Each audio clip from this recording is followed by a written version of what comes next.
අවුරුද්දක් බර්ත්ඩේ එකට කලින් තමයි කිව්වේ මෙයාගේ කන් දෙකම ඇහෙන්නේ නැහැ කියලා. මොන්ටිසෝරි ගිහින් මොනවද කරන්නේ? වැඩක් කරනවා. මොනවද කරන වැඩ?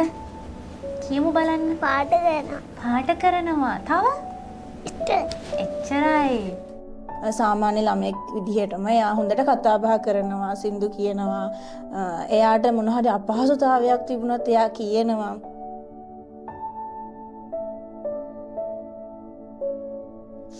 මම යාසිත්ගේ අම්මා. මෙයා චුටි කාලේ ඉඳන් කියන්නේ කිසිම සවුන්ඩ්ස් වලට මේ කිසිම ප්‍රතිචාරයක් දැක්ුවේ නැහැ. එයාගේ කියන්නේ මාස 3-4 විතර වෙනකොට සාමාන්‍යයෙන් කතා බහ කරාම හැරිලා බලනවා. මොන හරි සද්ද බද්ද කරොත් හැරිලා බලන මේ දේවල් කරනවානේ. එනකොට මෙයාගේ එහෙම කිසිම ප්‍රතිචාරයක් තිබුණේ නැහැ. ලොකු සවුන්ඩ්ස් වලට උනත් මොකුත් තිබුණේ නැහැ. පස්සේ මාස ඕක මං මීටර් කියන්නේ හොඳට අවධානයෙන් හිටියා. මාස 6ක් විතර ගියාට පස්සේ අර මේගොල්ලන්ගේ ක්ලිනික් කාඩ් පොත තියෙනවනේ. ඒකේ මේ ලකුණු කරන්න ඒ දේවල් බලනකොට මේ ඒකේ දේවල් මෙයා සාමාන්‍යයෙන් වෙන්නේ නැහැ. මේ කවුද? පෙන්ගුයින්. පෙන්ගුයින්. මෙයා දන්නවද? සමලයා. සද්දයක් කරාම හැරිලා බලන්නේ මොකුත් නැහැ. කතා කරාම හැරිලා බලන්නේ. මෙයාගේ නම කතා කරාම හැරිලා බලන්නේ මොකුත් තිබුණේ නැහැ. පස්සේ මිඩ්වයිෆ් මිස්ටර් ඒක කිව්වා මම. ඊට පස්සේ මිඩ්වයිෆ් මිසුත් පොත බලලා එයා ඒ ලකුණු කරලි ඉවර වෙලා කිව්වා මේ ડોක්ටර් කෙනෙක්ට පෙන්නලා බලන්න එහෙම කියලා. ඊට පස්සේ රිච්වේ මේ හොස්පිටල් එකට අපි ගියා. ඒකෙන් හොයලා බලලා ඒගොල්ලන් ට්‍රීට් මේ ටෙස්ට් කරලා බලලා ඉවර වෙලා ඒ BR රිපෝට් එක ඔක්කොම අරන් හරියට මෙයාගේ බර්ත්ඩේ එකට කලින් අවුරුද්දක් බර්ත්ඩේ එකට කලින් තමයි කිව්වේ මෙයාගේ කන් දෙකම ඇහෙන්නේ නැහැ කියලා. දකුණු පැත්තේ කන ලොකු ශබ්දවලට ප්‍රතිචාර දක්වන එක කියන්නේ ඔය මේ කර්මාන්ත ශාලාවල ඒ වගේ ලොකු ශබ්දවලට ප්‍රතිචාර දක්වනවා කියලා කිව්වා. වම් පැත්තේ ඇහෙන්නෙම නැහැ කිව්වා. ඊට පස්සේ ඒගොල්ලන් කිව්වා සර්ජරි එකට යමු කියලා.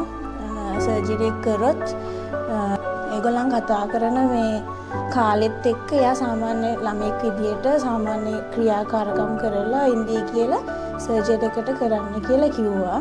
ඊට පස්සේ අපි සර්ජරි එකට යන් කියලා ලෑස්ති වුණා.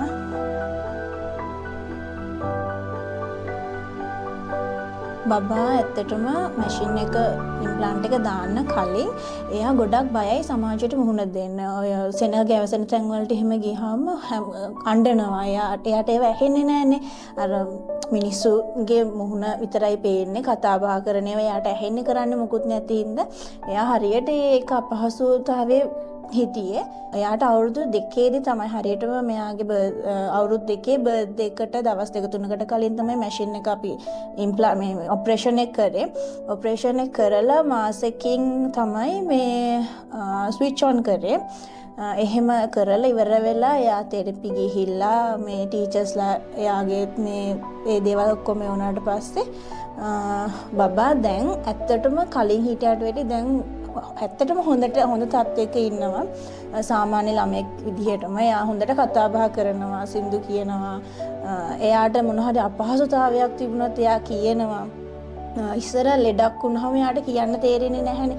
අඬන එක විතරයි කියන්නේ අඬනවා විතරයි. එයාට මොනවද එයාට කියන්න දන්නේ නැහැ, වචන දන්නේ නැහැ. ඒනට දැන් ඇත්තටම මේ එයාට මොන හරි බඩේ කැක්කුමක්ද එයාට මොනවා වුණත් එයා ඇවිල්ලා දැන් කියනවා මේ ඒක අපිට ඇත්තටම සතුටක්. මොකද අපි මේ කතා කරන්න වෙනවස අපි දන්නේ නැහැ මේ ළමයා මොකට දන්නන්නේ කියන එක. ඉම්ප්ලාන්ට් එකකින් ඔය තෙරපි වලට යොමු වෙලා ඒ ටික කරලා ඒ ළමයා ඒ තත්ත්වයට ආවට පස්සේ තමයි අනුතරම මේ ළමයා ලෙඩක් හරි කියන්න ගත්තේ. මගේ අත රිදෙනවා, මගේ බඩ රිදෙනවා කියලා හරි කියන්න ගත්තේ ඒ හින්දා. නැත්තම් එයාට මොකද්ද දින අපහසුතාවයක්වත් ඇත්තටම අපිට තේරුම් ගන්න විදියක් තිබුණේ. මොකද අපි ඒක අවුරුදු 2කට කිට්ටු වෙන කාලෙත් තිස්සේ අපි ඒ දේ වින්දා.